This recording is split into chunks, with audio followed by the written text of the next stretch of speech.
অঙ্ক করতে দিবে না? তুমি একটু খেলাধুলা করো, তুমি আমার পাশে পাশে থাকো।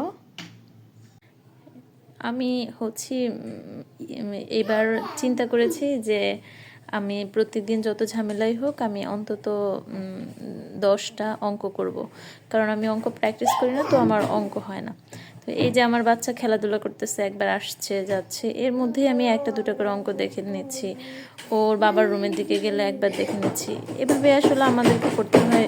পাপা নো নো নো, এভাবে পড়তে হয়। তবে এক্ষেত্রে দেখা যায় যে যারা নতুন তাদের জন্য আর কি প্রিপারেশন নেওয়া কঠিন। যারা আগে কিছুটা পড়েছে, সাধারণত যারা মা হয়, যাদের পড়ার ইচ্ছা আছে, তারা তো আগেই কিছুটা পড়ে, তারপরে বেবি নেয়। তো সেই ক্ষেত্রে খুব মানে ইচ্ছা থাকলে বোধ হয় কিছুটা সম্ভব।